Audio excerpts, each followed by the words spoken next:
Hello बच्चों, स्वागत है आप सभी का श्री गोपी इंटर कॉलेज के यूट्यूब चैनल में। क्लास 9th मैथ से टॉपिक है आपका पृष्ठीय क्षेत्रफल और आयतन। उसमें आपका पहला टॉपिक है घनाभ। घनाभ के बारे में बताता हूं मैं। घनाभ जैसे हम लोग हमारा एक कमरा होता है वो हमारा 3D आकार में होता है।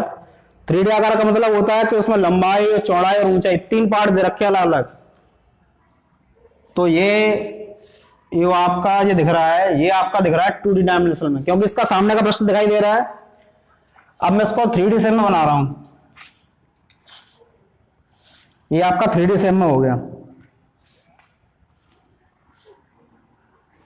ये आपको दिख रहा होगा। तो ये आपको एक डब्बा दिखाई दे रहा होगा एक तरीके का। तो ये जो आपकी दे रखी है वो आपकी लंबाई है। ये आपकी लंबाई हो गई। ये आपकी जो है ये चौड़ाई है, और इधर से ये आपकी क्या है, ऊंचाई। तो लंबाई, चौड़ाई और ऊंचाई ये आपका होगा पूरा घनाभ। इस प्रकार तैयार होता है। अब आते हैं हम इसके किनारे पे। तो ये आपका ए, बी, सी, डी, ई, एफ, जी और एच। जैसे किसी डब्बे के, जैसे मान लो सपोज करो ये डब्बा है, तो डब्बा का ये आपका पृष्ठ, ये वाला पृष्ठ, ये वाला पृष्ठ, ये पृष्ठ और ये पृष्ठ, ये सभी पृष्ठ मिला के कहलाते हैं आपके फलक। फलक कहलाते हैं या पृष्ठ कहलाते हैं। आप खुद गिन सकते हो 1, 2, 3, 4, 5 और ये आपके कितने हो गए, 6। तो इसके पृष्ठ या फलक कितने हो गए, इसके 6। अब आते हैं इसके हम किनारों पर। अच्छा, किनारे क्या होते हैं ये भी समझ लो। जब एक बिंदु से दूसरे बिंदु को मिलाया जाता है, जब एक बिंदु से दूसरे बिंदु को मिलाया जाता है, ये आपका जो हिस्सा दिखाई दे रहा है ना, वो आपका किनारा कहलाएगा। तो 1, 2, 3, 4, 5, 6, 7, 8, 9, 10 और ये आपका कितना होगा, 11 और लास्ट में जो रह जाएगा जी एच वाला कितना हो जाएगा, 12। इसके किनारे होते हैं आपके 12। चाहे खुद काउंट करके देख लेना, 12 ही बैठेंगे। किनारों को बोलते हैं एज। एज इनको गणितीय भाषा में कौर भी कहते हैं, कौर। एक गणितज्ञ थे रामानुजन कौर, उनके नाम पे इनका नाम रखा गया है कौर। आगे इसका नंबर आता है आपके शीर्ष। शीर्ष का मतलब होता है सिर, यानी कि जो आपके ये पॉइंट दिख रहे हैं ना, ए, बी, सी, डी, जो कोने इसके ये कोने हैं, ये आपका एक एक कोना एक एक शीर्ष के बराबर है। तो इसकी शीर्ष जितने अक्षर हैं यहाँ पे उतने इसके शीर्ष आएंगे। कहने का मतलब कितने हो जाएंगे, 8। ये आपको अच्छी तरह समझ में आ गया होगा।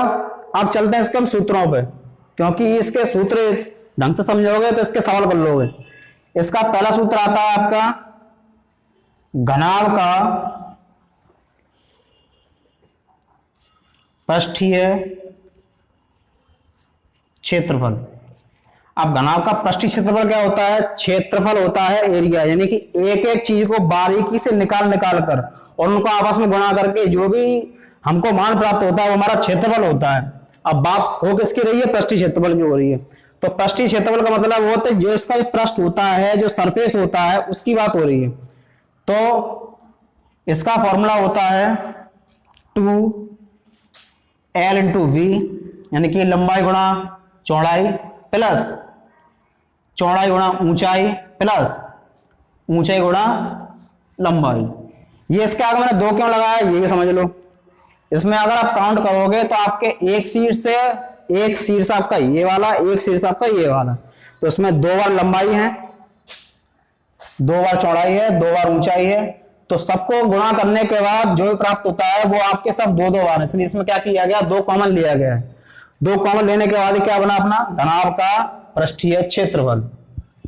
अब आते हैं नंबर 2 पे। अगला है घनाभ का पार्श्वीय क्षेत्रफल। अब मैं पार्श्वीय समझा दूं क्या है, दोनों हैं तो एक से ही, क्षेत्रफल उसमें भी है क्षेत्रफल उसमें भी। पार्श्व का मतलब ये होता है कि हम इसमें से ये आपके चारों तरफ का है और ये जो आपका क्षेत्रफल है इसमें से किसी दो पृष्ठ का हम देखते हैं, केवल दो पृष्ठ। दो पृष्ठ कैसे, कि आगे दो तो लिया जाएगा क्योंकि दो दो बार है, तो लंबाई और चौड़ाई को दोनों को जोड़ के इसमें क्या किया जाएगा, ऊंचाई से क्या किया जाएगा, गुणा। उसमें ऊंचाई से गुणा क्यों किया जाएगा, क्योंकि ये दोनों तो आपके सिमिलर में आते हैं, किस में आते हैं, क्षेत्रफल में, लेकिन ऊंचाई इसमें शामिल नहीं होती। ऊंचाई शामिल हो जाएगी तो ये पद क्या कहलाएगा, आयतन कहलाएगा। अब आ जाओ नंबर 3 पे, घनाभ का विकर्ण। घनाभ का विकर्ण, घनाभ का विकर्ण क्या होता है ये भी समझ लो। लंबाई इंटू लंबाई एल स्क्वायर, चौड़ाई इंटू चौड़ाई बी स्क्वायर और ऊंचाई इंटू ऊंचाई एच स्क्वायर। इन सबको जोड़ने के बाद जो भी आंसर प्राप्त होता है और उसका लास्ट में वर्गमूल किया जाता है वो हमारा क्या कहलाता है, विकर्ण। विकर्ण होता है हमारा डायगोनल। जैसे मान लो अपना ये कमरा है, इस कमरे में अगर एक हम बल्ली को इस वाले कोने से और जमीन के इस वाले कोने से इस वाले से रोक दें तो ये आपके दो पार्ट हो जाते हैं अलग अलग। दो पार्ट होने के बाद एल बी और एच, एल बी और एच, तो दो इससे इसके दो इससे उसके, यानी कि एल का स्क्वायर प्लस बी का स्क्वायर प्लस एच का स्क्वायर, ये आपका विकर्ण हो गया। विकर्ण ये आपका डायगोनल हो गया। यानी किसी भी आयत को दो हिस्सों में बनाने के लिए जो भी बनता है वो अपना विकर्ण कहलाता है। तो वही आयत आपका दो त्रिभुजों में बट जाता है। किसमें बट जाता है, दो त्रिभुजों में। अगला नंबर है नंबर 4। अब आते हैं घनाभ के परिमाप पे। घनाभ का परिमाप, परिमाप क्या होता है कि अंदर के हिस्से को छोड़ दिया जाए तो केवल बाहर की जो पृष्ठ क्षेत्र, जो पृष्ठ का एक तरफ का जो मान होता है, केवल उसको हम क्या करते हैं, देखो 4 L plus B plus H. इसमें मैंने 4 से गुणा क्यों किया है, क्योंकि अगर ढंग से देखोगे ना, ऊपर से और नीचे से मिला के, छत से और जमीन के पृष्ठ को मिला के आपके 4 बार लंबाई होगी, 4 बार ऊंचाई होगी और 4 बार क्या होगी, चौड़ाई होगी। तो चारों को जोड़ के और उसमें 4 कॉमन लेके जो भी मान निकल के आता है वो हमारा परिमाप होता है।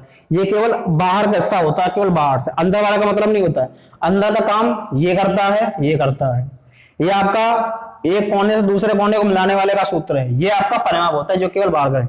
ये चारों सूत्र आप जब याद कर लोगे तो आपका पूरा घनाभ तैयार हो जाएगा। उम्मीद आप समझ गए। इसके आगे आप चलते हैं, आगे हम अपने टॉपिक पे। अगला टॉपिक हमारा है घन। घन में देखो, घन एक तरीके से आपका वर्ग का काम करता है। घन और घनाभ में इतना ही अंतर है कि इसकी सभी भुजाएं बराबर होती हैं। इसकी सभी भुजाएं बराबर होती हैं। जैसे मान लो इसकी जो लंबाई है वो भी एल है, चौड़ाई भी एल है और आपकी ऊंचाई भी कितनी है, वो भी एल है। जब ऊंचाई लंबाई चौड़ाई सब बराबर होंगे तो यहां से घन का पृष्ठीय क्षेत्रफल जो निकल के आएगा वो क्या होगा, अभी मैंने बताया था कि लंबाई गुणा चौड़ाई प्लस चौड़ाई गुणा ऊंचाई प्लस ऊंचाई गुणा लंबाई। इसमें लंबाई गुणा चौड़ाई गुणा ऊंचाई सब एक साथ थे, लेकिन इसमें लंबाई का मान भी एल है, चौड़ाई का मान भी एल है और ऊंचाई का मान भी एल है। तो इसकी जगह पे क्या आ जाएगा अपना 2 L into L plus L into L plus L into L. तो ये अपना क्या कहलाएगा, 2l एल स्क्वायर